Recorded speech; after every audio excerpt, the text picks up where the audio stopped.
Welcome. आज हम देखेंगे क्लास 12 की ग्लोबल पॉलिटिक्स यानी वर्ल्ड पॉलिटिक्स का चैप्टर 2, जिसका नाम है द एंड ऑफ बाइपोलैरिटी। तो सबसे पहले हम इस चैप्टर का कॉन्टेक्स्ट समझते हैं। तो चैप्टर का नाम ही है द एंड ऑफ बाइपोलैरिटी। आखिर इसका मतलब क्या हुआ? तो द एंड मतलब किसी चीज़ का ख़त्म होना, ऑफ बाइपोलैरिटी। तो देखिए, बाइपोलर का मतलब समझते हैं हम लोग पहले। तो बाई का मतलब होता है टू, पोलर का मतलब होता है टू पोल्स। अब जैसे एक नॉर्थ पोल है, एक साउथ पोल है, दोनों एक दूसरे से कितने अलग हैं, कितनी दूरी पे है। ठीक है। तो आप इस चैप्टर का मेटाफर समझ गए। कहीं ना कहीं एक इंडिकेट करता है, एक पोल जो है हमारा यूएसए है, दूसरा पोल जो था हमारा यूएसएसआर है। ठीक है। अब मैं आपको चैप्टर 1 की थोड़ी सी बैकग्राउंड की स्टोरी बता देता हूँ ताकि आप इस चैप्टर को अच्छे से ग्रास्प कर सको। तो चैप्टर 1 में जो कोल्ड वॉर एरा है, उसमें आपने देखा होगा कि जो वर्ल्ड है, ठीक है, उसमें दो सुपर पावर्स थे। एक यूएसए, दूसरा यूएसएसआर था।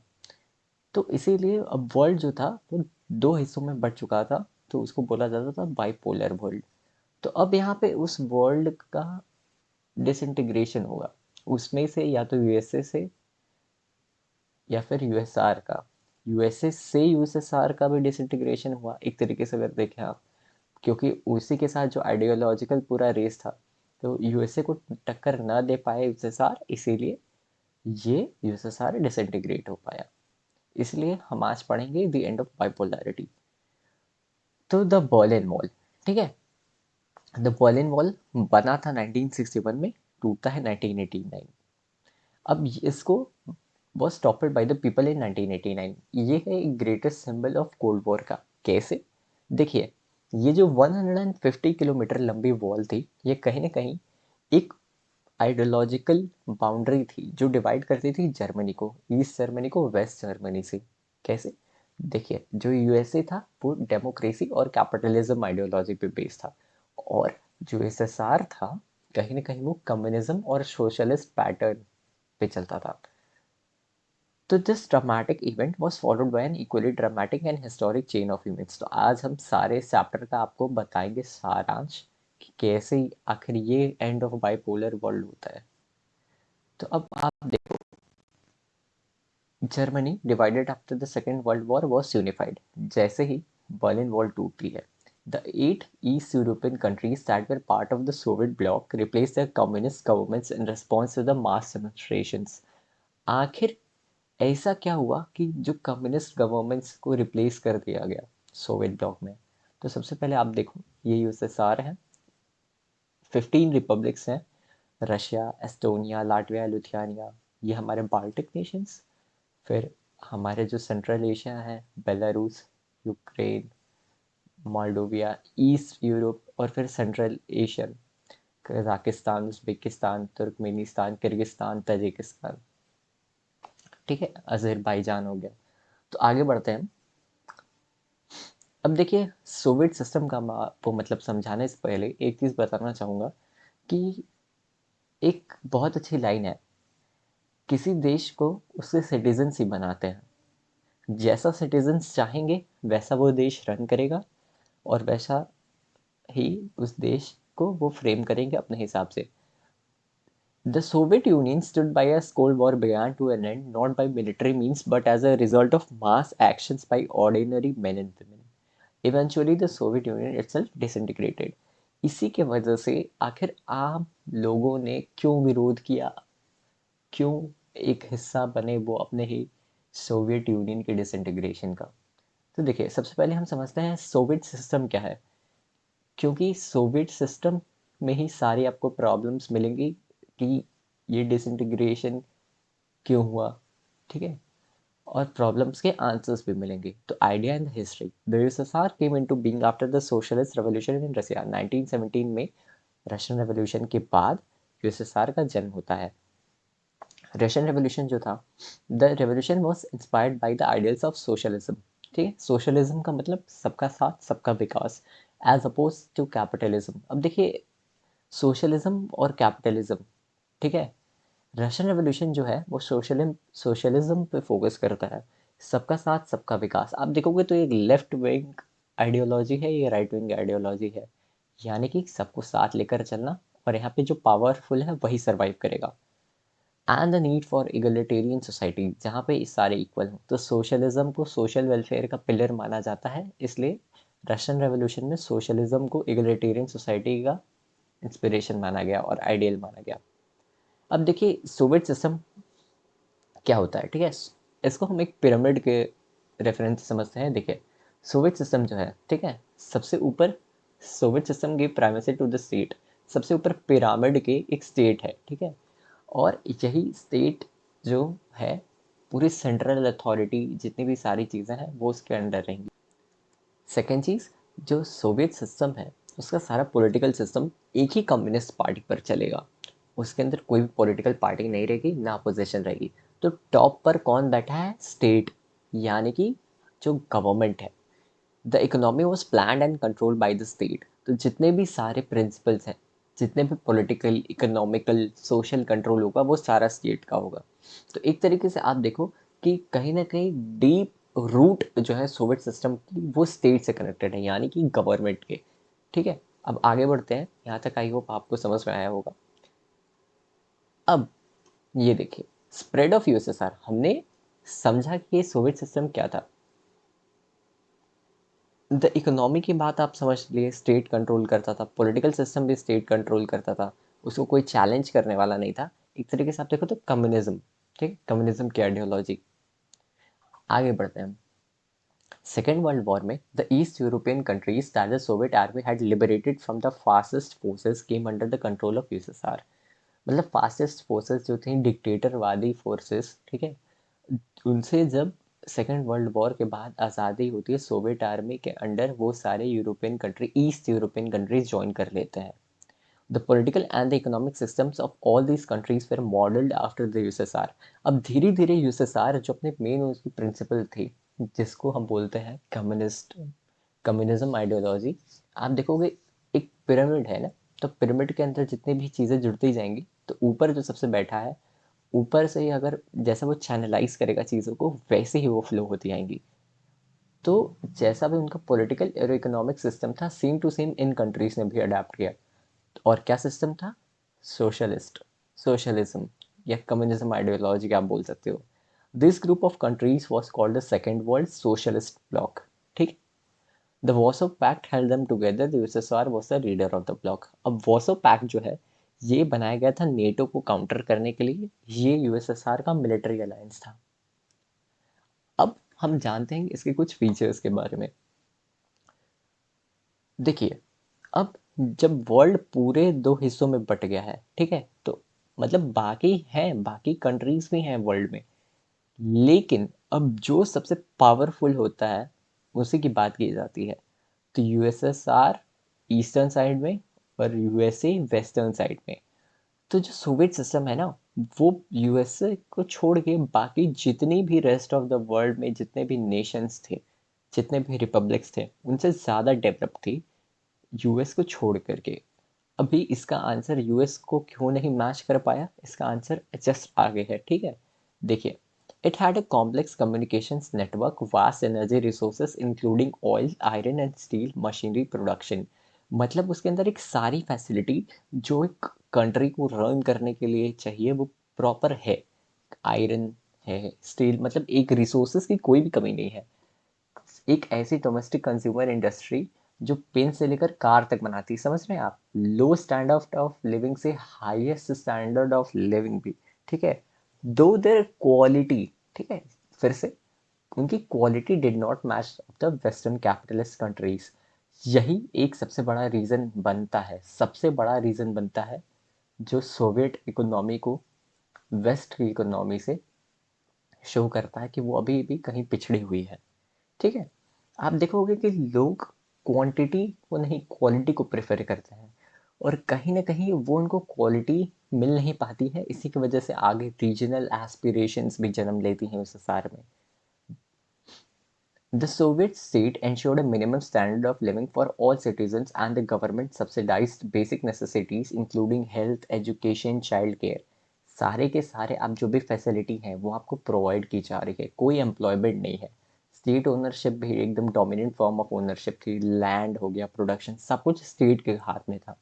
बस आपको कह दिया गया है कि सब कुछ हम करेंगे, आप बस खाओ पियो ऐश करो, ठीक है। लेकिन आप इसका स्टैंडर्ड समझना, जैसे मेरे कहने का मतलब ये है कि आपके हाथों को और पैरों को सीकड़ों से बांध दिया गया है, लेकिन आपको सब कुछ मिल रहा है।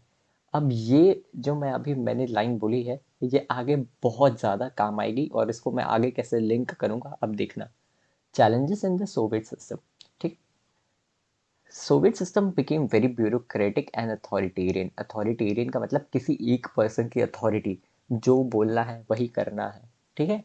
जो वो चाहे उसी राह पर चलना है। तो सबसे ऊपर कौन है पिरामिड में, आपको याद होगा, सबसे ऊपर है स्टेट यानी कि government, making life very difficult for citizens. अब कैसे, देखो, मैंने बोला ना कि आपकी हाथ और पैर सीकड़ से बंधे हैं।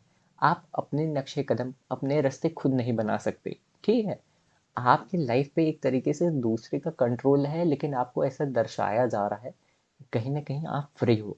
आपको सुविधाएं मिल रही हैं, लेकिन आपको कंफर्ट नहीं मिल रहा है। आपको सारे रिसोर्सेस मिल रहे हैं, लेकिन आप उसका यूज़ नहीं कर पा रहे हो। आपको लाइफस्टाइल मिल पा रही है, ठीक है, लेकिन आप एक हेल्दी लाइफस्टाइल की तरफ नहीं जा पा रहे हो। ब्यूरोक्रेटिक यानी कि स्टेट जो है वो सारे अपने लीडर्स को अपॉइंट करता है हर जगह, क्योंकि उसी को सारा वास्ट यूएसएसआर, आप जानते हो 15 रिपब्लिक्स कौन कौन से, ये 15 रिपब्लिक्स को मिलके बना है ऑफ कोर्स। तो एक तरीके से अगर सारे अपने ही लोग रहेंगे, तो गवर्नमेंट का यही मानना था कि वो अच्छे से गवर्न कर पाएगी चीज़ों को। देखिए, दूसरी चीज़ जो फिर से है, अब यहाँ पर आपके हाथ पैर बंधे हुए हैं तो आप चल नहीं सकते, इसका मतलब आपकी सोवर्निटी खुद की नहीं है, lack of democracy, absence of freedom, ठीक है।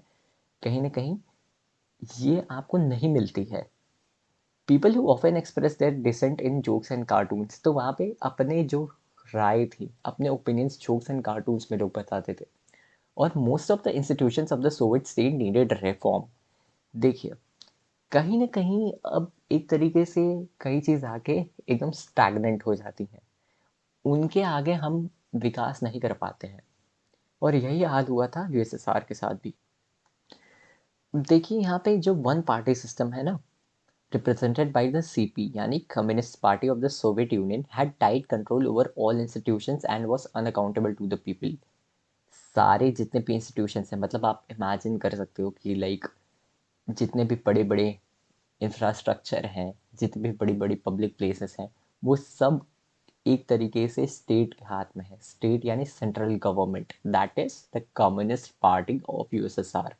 और ये कहीं ना कहीं अनअकाउंटेबल टू द पीपल थी। मतलब जैसा लोग चाहते थे उनकी डिज़ायर फुलफिल नहीं हो पा रहे थे। लोगों की एस्पिरेशन, विभिन्नताएं कहीं ज़्यादा थी। लेकिन अब जो इतना सब कुछ उनको देने के बाद भी अपने सिटीजन्स को एक तरीके से, आप देखो, पिन से लेके कार तक, आयरन स्टील वगैरह सब कुछ उनको मिल रहा है, ठीक है। लेकिन लोगों में जो उत्सुकता थी, कंफर्ट है, वो उनमें आ नहीं रहा था। एक यही सबसे बड़ा प्रॉब्लम बनता है। देखिए, क्वालिटी, ठीक, फिर से बात आती है क्वालिटी पे। The party refuse to recognise the urge of the people, ठीक है। और यही होता है Soviet Union to manage their own affairs including their cultural affairs, ठीक है। अब कहीं ना कहीं आप देखोगे कि लोगों की जो रहन सहन है, ठीक है, उस पे कहीं ध्यान नहीं दिया जाता है। यूएसएसआर मोस्टली ध्यान देता है कि हम बस इस रेस में, कोल्ड वॉर की रेस में, यूएसए को कैसे पीछे छोड़ के अपने आप को ज़्यादा सुपीरियर शो करा पाए। देखिए, अब यही चीज़ मैंने आपको बताई जस्ट, और यही चीज़ है। देखिए, was the Soviet system really an alternative of western capitalism system? क्या एक्चुअली में सही में सोवियत सिस्टम जो है टक्कर दे रहा था? तो देखिए, in the arms race the Soviet Union manage to match the US from time to time, but at a great cost. You know, everything comes at a cost. Same happened with the USSR. The Soviet Union lagged behind in the West in technology, infrastructure, and most importantly, in fulfilling the political or economic aspirations of citizens. As said, जैसा मैंने पीछे ही कहा कि USA ज़्यादा advance था, और USSR USA को छोड़ के बाकी सबसे ज़्यादा एडवांस था। अब फुलफिलिंग द पॉलिटिकल और इकोनॉमिक एस्पिरेशंस, सपोज अगर आपका मन करता है किसी दिन छोले भटूरे खाने का, लेकिन बोल दिया जाता है सरकार की तरफ से कि आज आपको मक्के की रोटी ही खानी है, ठीक है। तो आपकी कहीं ना कहीं एक ये भी एस्पिरेशन है, ठीक है। या मान के चलो आप कोई भी अपने जो बिलीव्स हैं उसको शोकेस नहीं कर सकते, आप एक तरीके से बंधे हो, जो आपको थाली में परोसा जा रहा है वही आपको टेस्ट करना पड़ेगा। Though wages continue to grow, productivity and technology fell considerably behind of the West. This led to the shortages in all consumer goods. The Soviet economy was flattering in the late 1970s and became stagnant. यही बात है ना कि आपने अब इतनी advancement कर ली, ठीक है। स्टैग्नेंट का मतलब यहाँ पे आप पहले समझ लीजिए, सोवियत इकोनॉमी वॉज स्टैग्नेंट, अब वहाँ पे और कोई ग्रोथ नहीं हो सकती। स्टैग्नेंट इकोनॉमी का मतलब ये होता है an economy which shows less growth और no growth, it become still, जैसे कि एकदम ठप पड़ जाना। आई होप अभी तक आप सोवियत यूनियन का पूरा कॉन्टेक्स्ट समझ गए होगी। अब यहाँ पे मैंने कुछ लीडर्स हैं, इनके नोट्स मैंने प्रोवाइड किए हैं, आप यहाँ से चाहे तो टैली करके पढ़ सकते हो, लेकिन अभी हम सिर्फ दो इंपॉर्टेंट लीडर्स के बारे में पढ़ेंगे। सबसे पहले आते हैं Michelle Gorbachev and Boris Yeltsin. आखिर इन दोनों में ऐसी क्या खास बात थी? तो देखिए, मिखेल गोर्बाचेव जो है, ठीक है, ये लास्ट लीडर रहते हैं सोवियत यूनियन के, 1985 से 91 तक रूल करते हैं। इन्होंने, जैसे हमने पीछे डिस्कस किया कि जो इकोनॉमी थी, ठीक है, ये स्टैग्नेंट बन चुकी थी।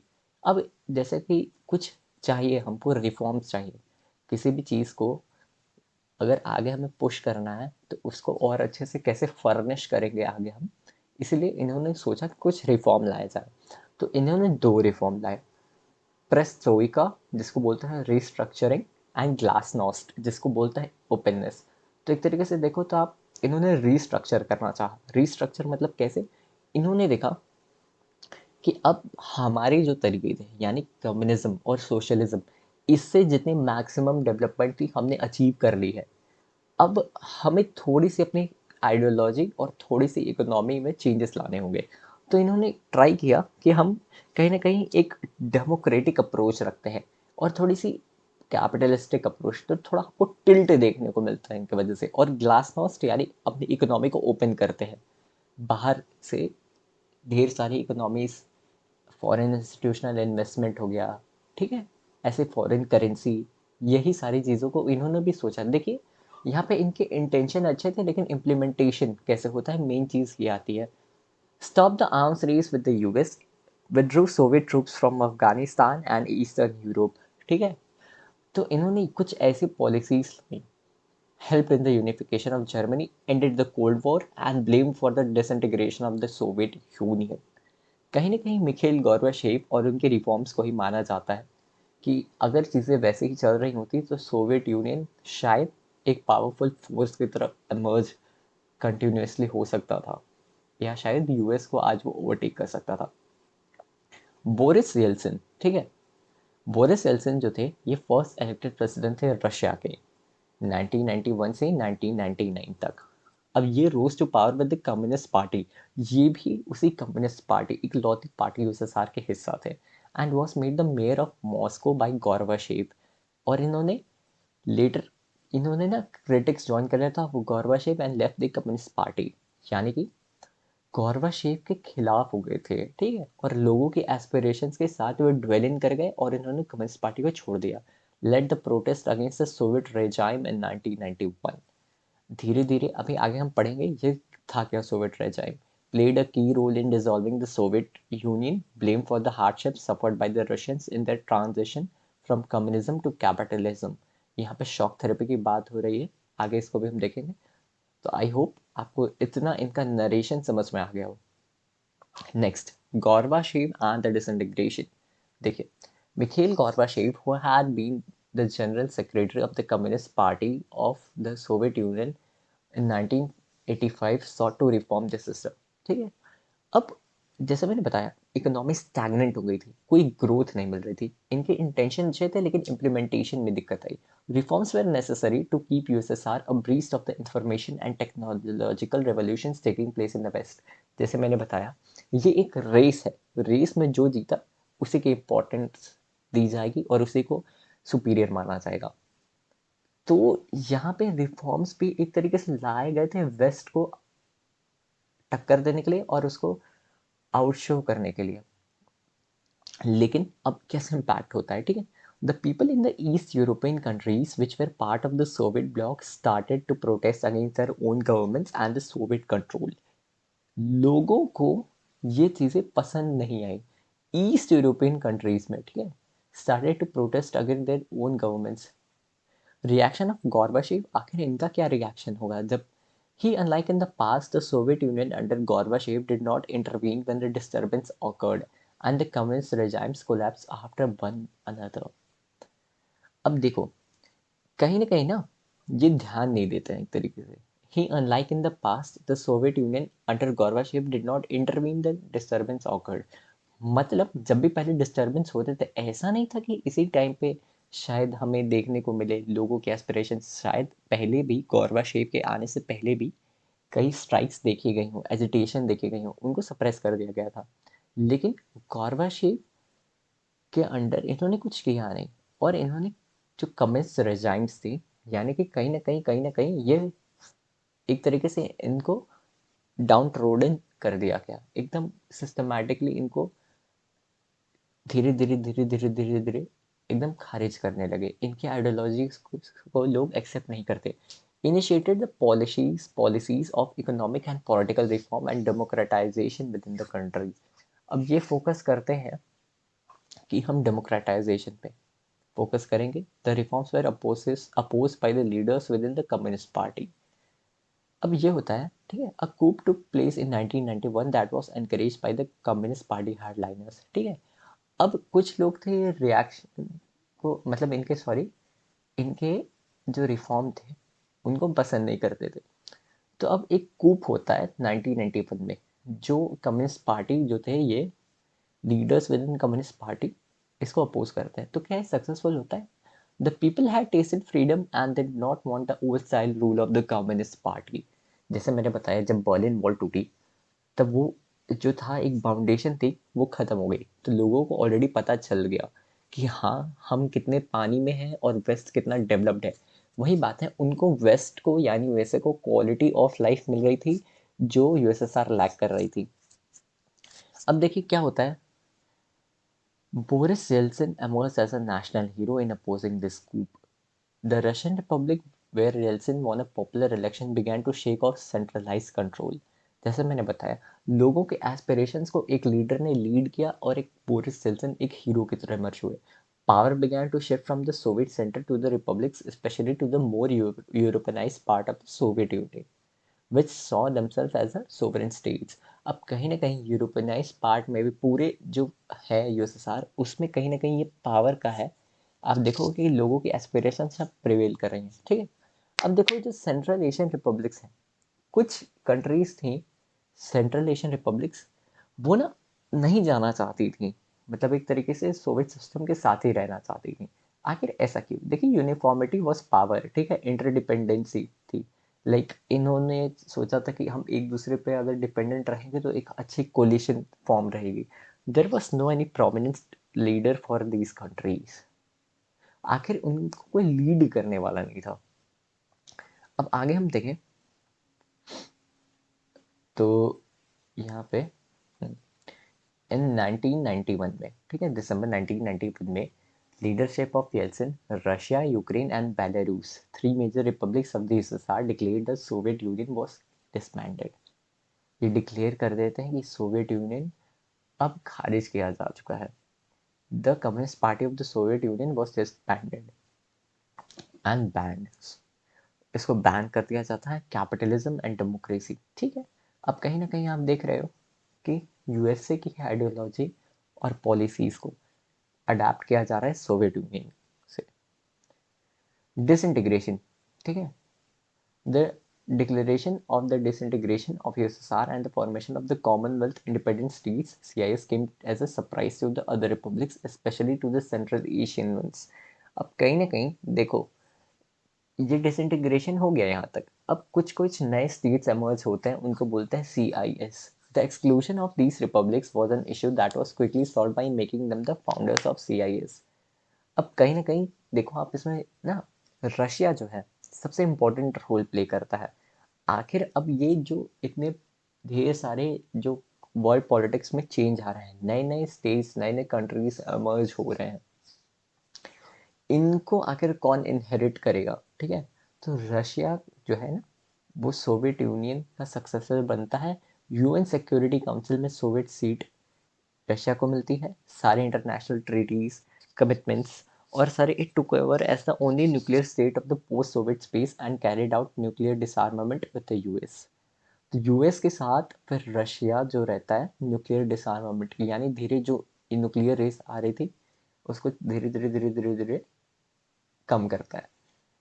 देखिए यहाँ पे आप CIS का, it was the organisation of newly independent countries form post the disintegration of USSR. ठीक है, जैसे यूएसएसआर डिसइंटीग्रेट होता है उसके बाद ये स्टेट्स बनते हैं।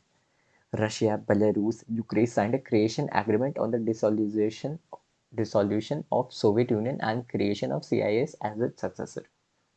अब ये भी होता है कि they also declared that the new organization would be open to all of the former Soviet Union and all other nations would share the same goals। मतलब जितने भी सोवियत यूनियन के रिपब्लिक्स थे वो इसमें ऑलरेडी अप्रोच कर सकते हैं। ठीक है, Armenia, Azerbaijan, Kazakhstan, Kyrgyzstan, Moldova. ठीक है, ये सारे देश हैं जो दिसंबर 1991 में ज्वाइन करते हैं। अब देखिए इनका ऑब्जेक्टिव क्या है। ठीक है, ये कोऑर्डिनेशन में काम करते हैं, ट्रेड, फाइनेंस, एक डेमोक्रेटाइजेशन, कहीं ना कहीं अब ये सॉवरेनिटी, लिबर्टी, ठीक है, इनकी बात कर रहे हैं। जैसे लोगों की एस्पिरेशंस पे ध्यान दिया जा रहा है। अब कहीं ना कहीं एक तरीके से आप देखो तो यहाँ पे ऑलरेडी यूएसए ये रेस जीत चुका है, इसीलिए the old Soviet union was दस डेड एंड बरीड। अब आखिर होता क्या है? सब कुछ इतना था, अच्छा था, why did the Soviet union disintegrate? Internal weakness of Soviet political and economic institution. सबसे पहली चीज, इकोनॉमिक इंस्टीट्यूशन में अगर आप ध्यान दो, सारी चीजें मैंने बताया था, वही पिरामिड स्ट्रक्चर याद करो। ऊपर स्टेट बैठा है तो जितने भी पॉलिटिकल एडमिनिस्ट्रेशन हो गई, इकोनॉमिक एडमिनिस्ट्रेशन हो गई, और जितने भी क्वालिटी ऑफ लाइफ हो गया, लोगों की एस्पिरेशंस, सब स्टेट के अंडर था ना। इकोनॉमिक स्टैग्नेशन थी ढेर सारी। सोवियत इकोनॉमी सारी जो रिसोर्सेज थी वो अपने मिलिट्री पे लगा देती थी, ना कि अपने लोगों के वेलफेयर पे। और जो सोवियत ब्लॉक के लोग थे उनको पता था कि वेस्ट हमसे ज़्यादा एडवांस है। Disparities between the Soviet and western system. अब एक तरीके से आप देखो, जैसा मैंने यहाँ पे बताया था ना, features of the Soviet system में, Soviet economy was then more developed than the rest of the world except for US. वही चीज़ यहाँ पे एक कारण बनती है। अब आगे देखो, after years of being told that the Soviet system was better than Western capitalism, the reality of its backwardness came as a political and psychological shock। देखो यहाँ पे लोगों को अच्छा खासा मैनिपुलेट किया गया था कम्युनिस्ट पार्टी की तरफ से कि हम यूएसए से ज़्यादा अच्छे एडवांस्ड हैं। लेकिन जब लोगों को रियलिटी पता चली तो ये चीज़ एकदम उनके लिए एक ऐसा शॉक में आई।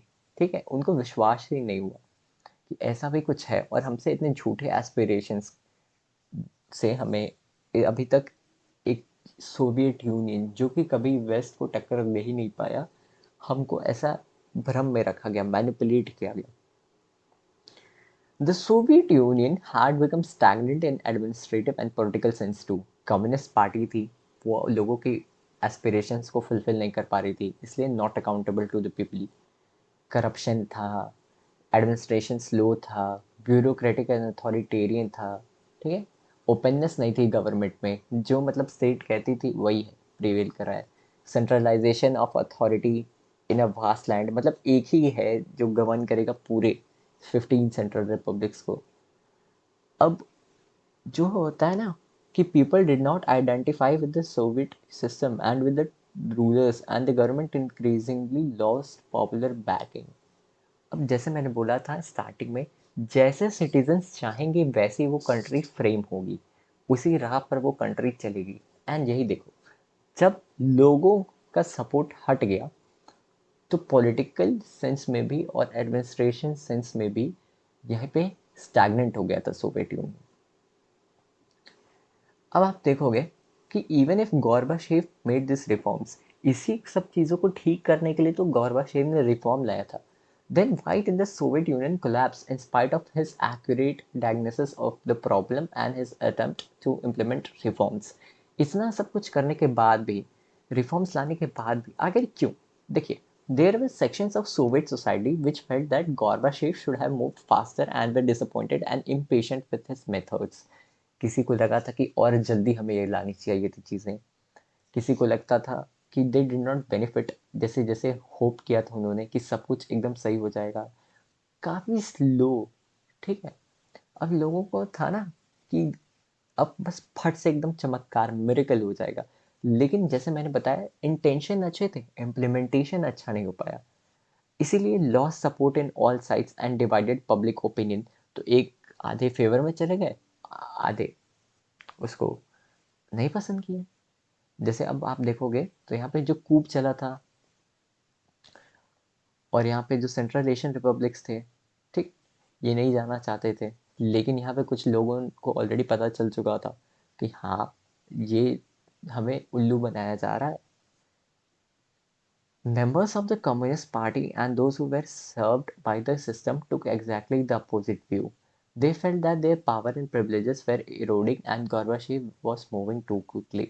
अब किसी को जस्टिस का उल्टा लगता था कि गॉर्बाचेव अगर ऐसा करेगा तो हमारी पावर सब कुछ खत्म हो जाएगी।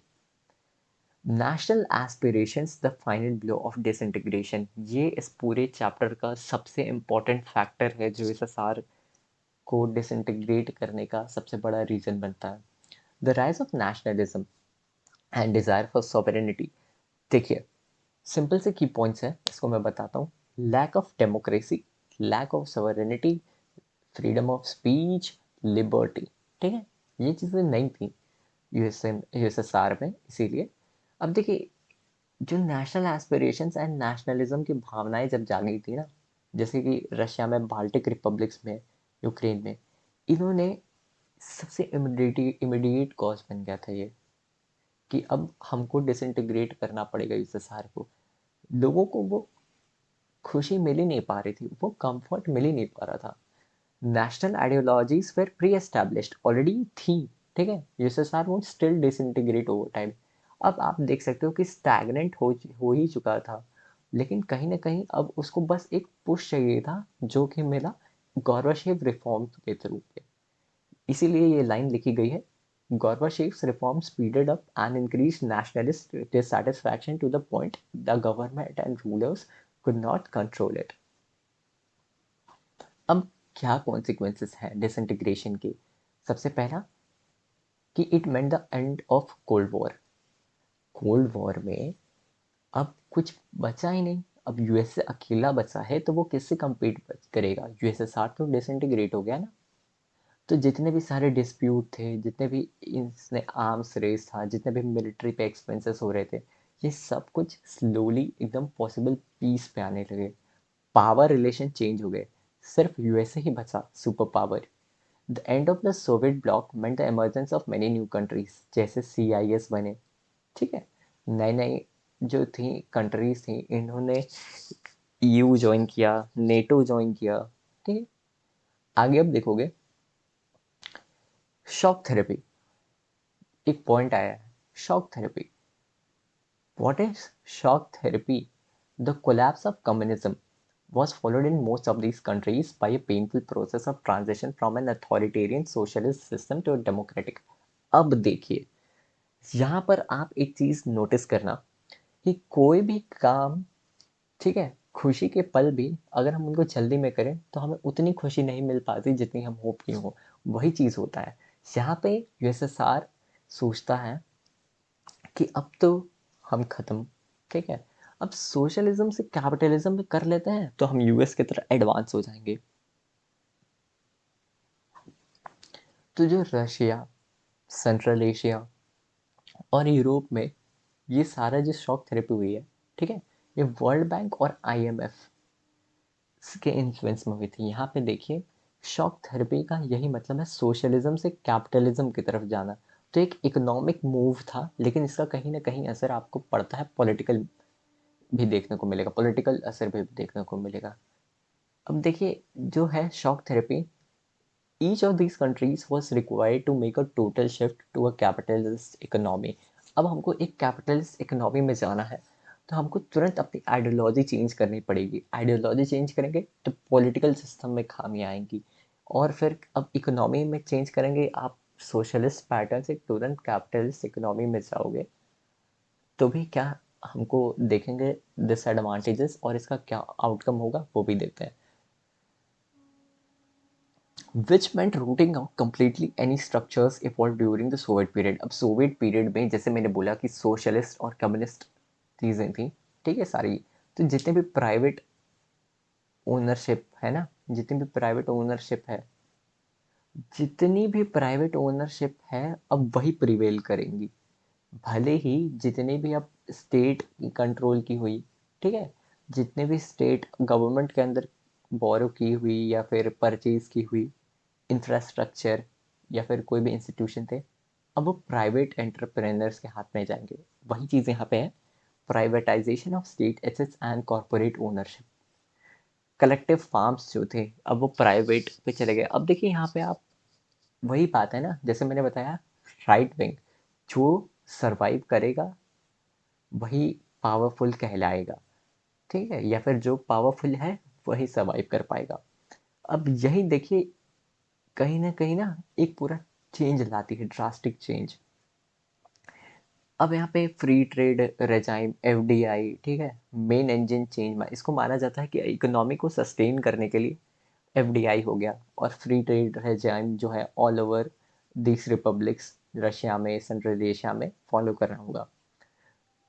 Shock therapy also involved a drastic change in the external orientation of these economies. Development was now envisaged through more trade, and thus a sudden and complete switch to free trade was essential। पहले जो था ना, openness थी नहीं, अब इनको फटाक से ओपननेस करनी होगी, तो अब तुरंत ये करें यही ट्रांजिशन ना, इसके वजह से आप देखो this also involve openness to foreign investment, financial opening. तो यही सडन ट्रांजिशन आप देख रहे हो, कुछ भी एकदम इनको जल्दी जल्दी करना पड़ रहा है। This transition also involved a breakup of existing trade alliances among the countries of the Soviet bloc। पहले जितने भी सोवियत ब्लॉक थी, ठीक है, सोवियत ब्लॉक में जितनी भी रिपब्लिक्स थी, उनके अंदर आप देखो तो इंटरडिपेंडेंसी थी, यूनिफॉर्मिटी पावर थी, ठीक है। यही चीज़ यहाँ पे हम शो करते हैं कि जो स्टेट्स थी वो अब धीरे धीरे धीरे धीरे वेस्टर्न अप्रोच करने लगी।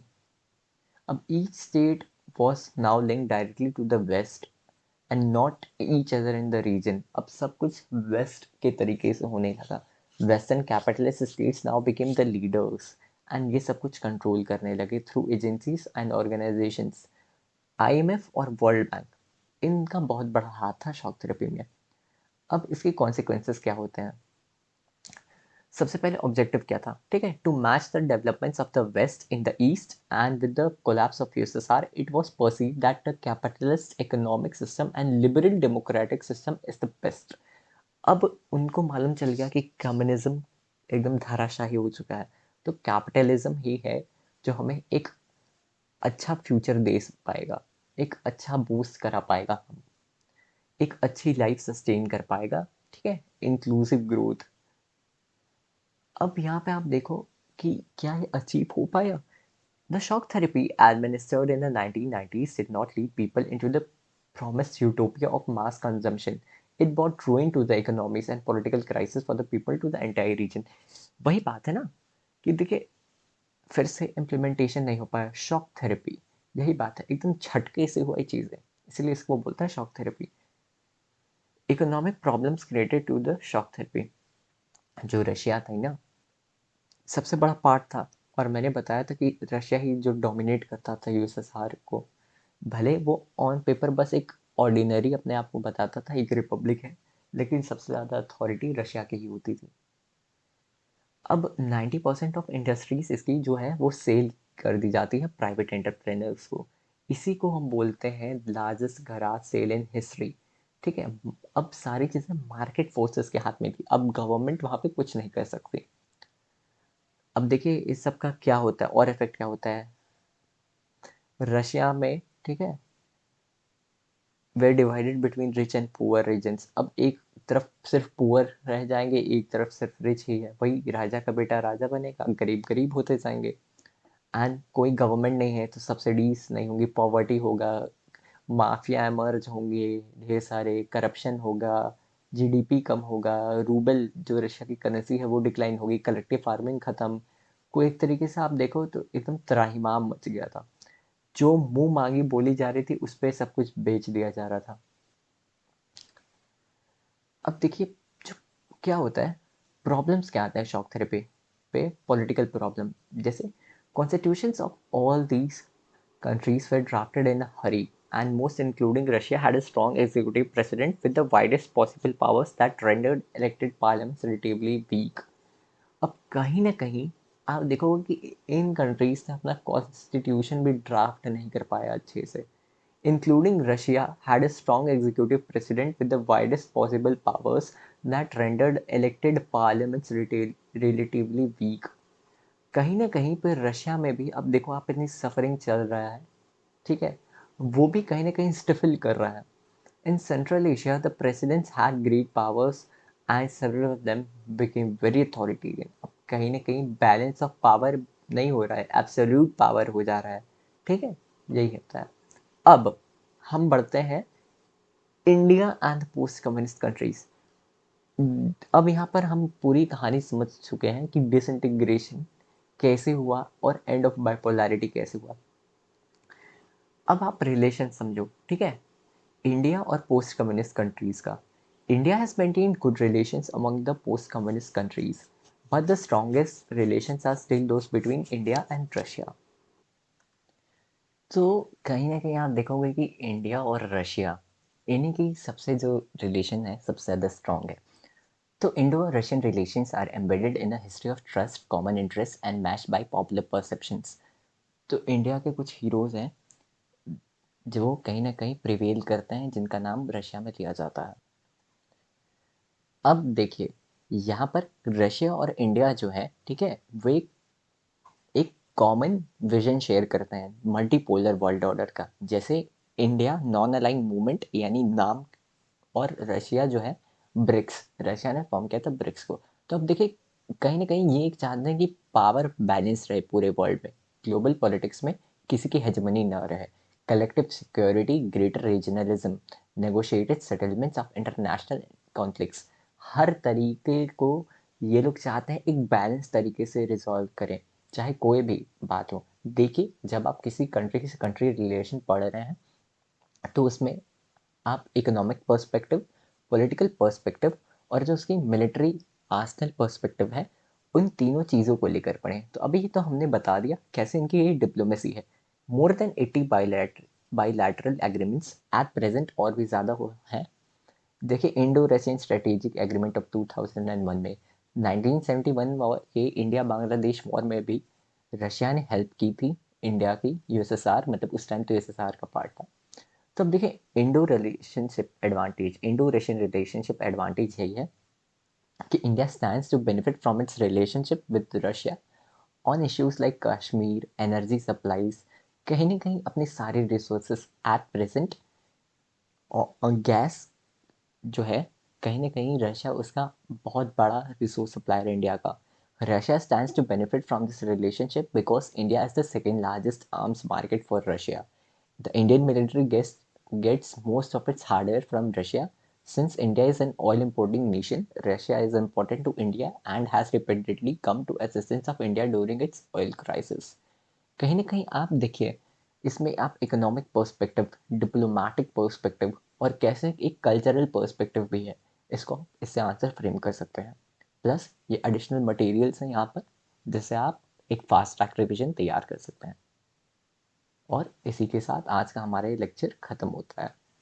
Thank you, have a nice day.